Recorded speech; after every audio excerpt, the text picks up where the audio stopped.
ओम कृष्णाय वासुदेवाय हरये परमात्मने प्रणतः क्लेशनाशाय गोविंदाय नमो नमः। वसुदेवं सुतं देवं कंसचारूणमर्दनं देवकी परमानंदम कृष्णं वंदे जगद्गुरु। आपको और आपके पूरे परिवार को देवउठनी एकादशी की हार्दिक शुभकामनाएं एवं बधाइयाँ। कार्तिक मास के शुक्ल पक्ष की एकादशी को देवउठनी एकादशी, देवोत्थान एकादशी, देव प्रबोधिनी एकादशी और तुलसी विवाह कार्तिक एकादशी के नाम से जाना जाता है। इस एकादशी तिथि का आरंभ 11 नवंबर 2024 सोमवार की शाम 6:47 से हो जाएगा, जो कि 12 नवंबर 2024 मंगलवार के दिन 4:05 पर एकादशी तिथि का समापन हो जाएगा। सभी भक्तजनों, माताओं, बहनों, वैष्णव जनों को, स्मार्त और अन्य सभी संप्रदायों को मानने वाले भक्तों को सूर्योदय व्यापिनी द्वादशी युक्त शुद्ध हरिवासर एकादशी व्रत 12 नवंबर 2024 मंगलवार को करना है और इस व्रत का पारणा यानी व्रत खोलने का समय 13 नवंबर 2024 बुधवार प्रदोष के दिन सुबह 7 बजे से 9 बजे तक कर लेना चाहिए। देव उठते ही चातुर्मास समाप्त हो जाएगा और शादी, विवाह, अन्य मांगलिक कार्यक्रम शुरू हो जाएंगे। विष्णु एकादशी गीता तुलसी विप्रधे नवः असारे दुर्ग संसारे शतपदी मुक्तिदायिनी। अर्थात भगवान श्री हरि विष्णु जी का पूजन करना, एकादशी का व्रत रखना, गीता जी का पाठ करना, तुलसी जी का पूजन एवं दर्शन करना, ब्राह्मणों की सेवा करना, दान करना, भोजन कराना, गौ माता की रक्षा व सेवा करना, यह 6 कार्य इस कठिन संसार सागर को पार कराने हेतु मुक्तिदायक बताए गए हैं। पूरे वर्ष में 24 एकादशी आती है, लेकिन जिस साल अधिक मास या पुरुषोत्तम मास आता है उस साल 2 एकादशी अधिक, यानी कुल मिलाकर 26 एकादशी आती है। प्रत्येक महीने में 2 बार, एक कृष्ण पक्ष और दूसरी शुक्ल पक्ष, दोनों ही एकादशियों का भिन्न भिन्न महत्व हमारे पुराणों एवं धर्म ग्रंथों में बताया गया है। एकादशी का व्रत भगवान श्री लक्ष्मी नारायण जी का परम प्रिय व्रत है। एकादशी का व्रत करने मात्र से मनुष्यों के कई जन्मों के पाप जड़ से नष्ट हो जाते हैं तथा उनके पुण्यों का उदय होता है। जब मनुष्य के जन्म जन्मांतर के पाप नष्ट हो जाते हैं तभी उन्हें सांसारिक एवं भौतिक सुखों की प्राप्ति होती है। जो भक्त एकादशी का व्रत करते हैं उनको दशमी से लेकर द्वादशी तक कुछ महत्वपूर्ण नियमों का पालन अनिवार्य रूप से करना चाहिए। दशमी के दिन एक समय शुद्ध एवं सात्विक भोजन करें। इस दिन चावल, शहद, लहसुन, प्याज, मांस, मदिरा, मसूर दाल, कटहल की सब्जी का उपयोग बिल्कुल नहीं करना चाहिए। दशमी के दिन पराये अन्न अर्थात दूसरे के घर का भोजन बिल्कुल भी नहीं करना चाहिए। ब्रह्मचर्य व्रत का पालन करना चाहिए। एकादशी के दिन सुबह जल्दी उठकर स्नान करके पूजा अर्चना कर एकादशी व्रत का संकल्प धारण करें। पद्म पुराण के उत्तरखंड के अध्याय 64 में श्लोक 34 लिखा है, एकादश्याम निराहार स्थित्वाम परे हमी भोक्ष्यामि पुंडरीकाक्ष शरणम में भवच्युत। हे कमल नयन भगवान अच्युत, मैं एकादशी के दिन निराहार रहकर दूसरे दिन ही भोजन करूंगा। सूर्य भगवान को अर्घ्य दें, माता पिता को प्रणाम करें, तुलसी जी का पूजन एवं दर्शन करें, गौ माता का पूजन करें। इसी दिन अन्न नहीं खाना चाहिए, केवल फलाहार करें। सर्वोत्तम फलाहार गाय का दूध व फल होते हैं।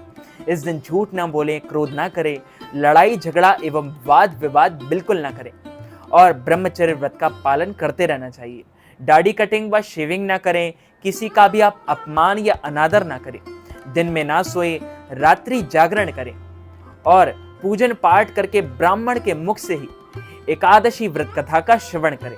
कथा सुनने के बाद यथाशक्ति उन्हें दान दक्षिणा में प्रदान करें और एकादशी के अगले दिन ही व्रत का पारणा करें। इस बार देवउठनी एकादशी 12 नवंबर 2024 मंगलवार के दिन है। पारणा का समय आप सभी को 13 नवंबर 2024 बुधवार प्रदोष के दिन सुबह 7 बजे से सुबह 9 बजे तक कर लेना चाहिए। पारणा आप तुलसी पत्र से भी कर सकते हैं, यह बहुत शुद्ध माना जाता है। बोले श्री लक्ष्मी नारायण भगवान की जय, श्री वृंदावन बिहारी लाल की जय, श्री गिरिराज धरण की जय, बाल कृष्ण लाल की जय। श्याम सुंदर श्री यमुने महारानी की जय। जगत गुरु श्री वल्लभाधीश की जय। गोसाई जी परम दयाल की जय। श्री गुरुदेव की जय। आज के आनंद की जय। रज रानी की जय। रस रानी की जय। श्री राधा रानी सरकार की जय। गिरिराज धरणे की जय। गिरधर लाल प्यारे की जय। सब संतन की जय। सब भक्तन की जय। समस्त ब्रजवासीन की जय। जय जय श्री राधे, जय जय श्री राधे, जय जय श्री राधे श्याम।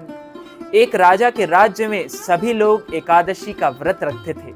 प्रजा तथा नौकरों चाकरों से लेकर पशुओं तक एकादशी के दिन अन्न नहीं दिया जाता था। एक दिन किसी दूसरे राज्य का एक व्यक्ति राजा के पास आकर बोला, महाराज कृपा करके मुझे नौकरी पर रख ले। तब राजा ने उसके सामने एक शर्त रखी कि ठीक है रख लेते हैं, किंतु रोज तो तुम्हें खाने को सब कुछ मिलेगा, पर एकादशी को अन्न नहीं मिलेगा।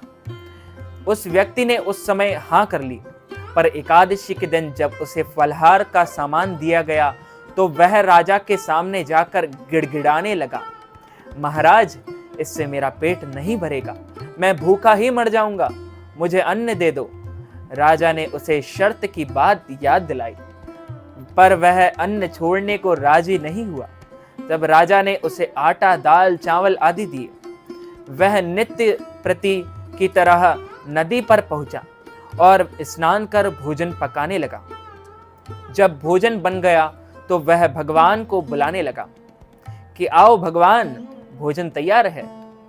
और उसके बुलाने पर पीतांबर धारण किए भगवान चतुर्भुज रूप में आ पहुंचे तथा प्रेम से उसके साथ भोजन करने लगे।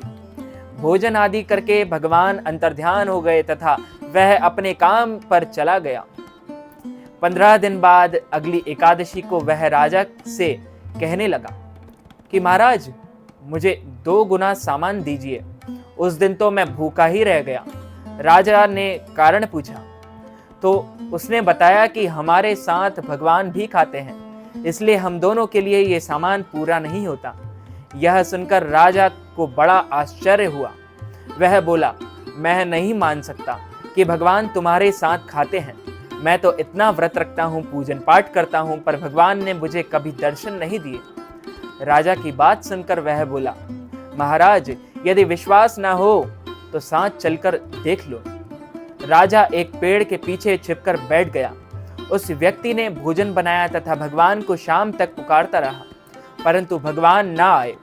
अंत में उसने कहा कि हे भगवान, यदि आप नहीं आए तो मैं नदी में डूबकर और कूदकर प्राण त्याग दूंगा।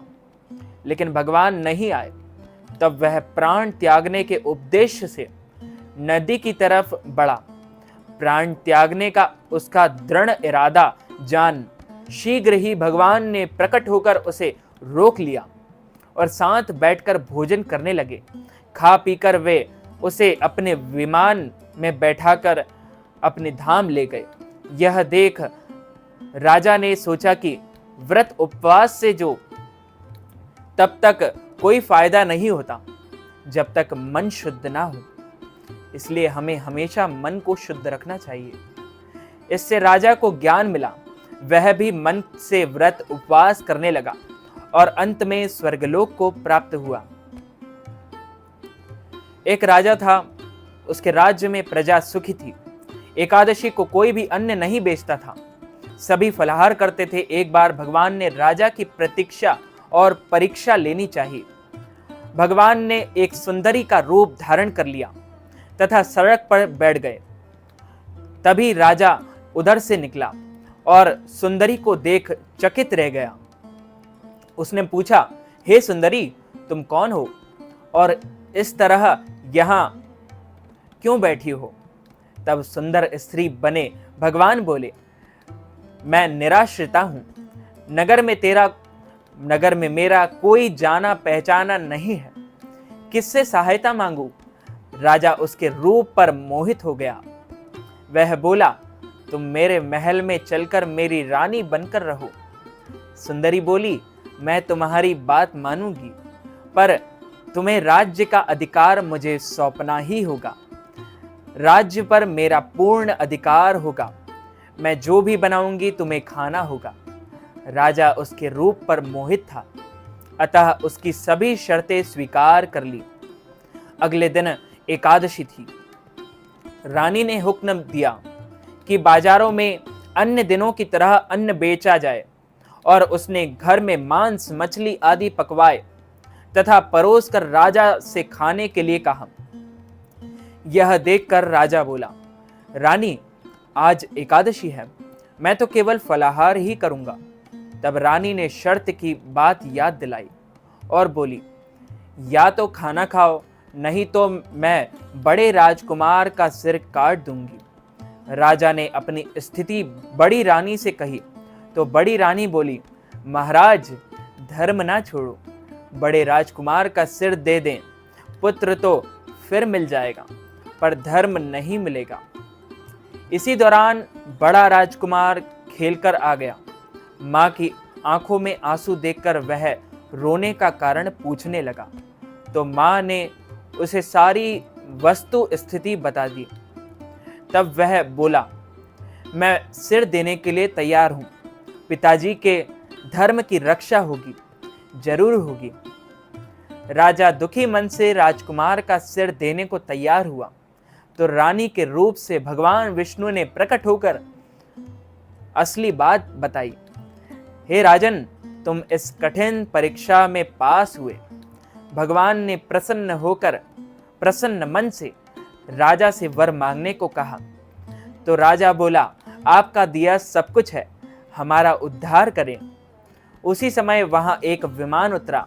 राजा ने अपना राज्य पुत्र को सौंप दिया और विमान में बैठकर परम धाम को चला गया। अच्युतम केशवम राम नारायणम कृष्ण दामोदरम वासुदेवम हरि श्रीधरम माधवम गोपिका वल्लभम श्री जानकी नायकम श्री रामचंद्रम भजे जानकी मनोहरम सर्वलोक नायकम श्री शंकरादि सेवितम पुण्य नाम कीर्तनम श्री राम राम राम राम राम नाम तायकम राम कृष्ण वासुदेवा भक्ति मुक्तिदायकम राम कृष्ण वासुदेवा भक्ति मुक्तिदायकम। बोलिए श्री वृंदावन बिहारी लाल की जय, श्री गिरिराज धरण की जय, बाल कृष्ण लाल की जय, श्याम सुंदर श्री यमुने महारानी की जय, जगत गुरु श्री वल्लभाधीश की जय, गोसाई जी परम दयाल की जय, श्री गुरुदेव की जय, लाडले लाल की जय, आज के आनंद की जय, रजरानी की जय, रसरानी की जय, श्री राधा रानी सरकार की जय, सब संतन की जय, सब भक्तन की जय, समस्त ब्रजवासीन की जय। जय जय श्री राधे, जय जय श्री राधे, जय जय श्री राधे।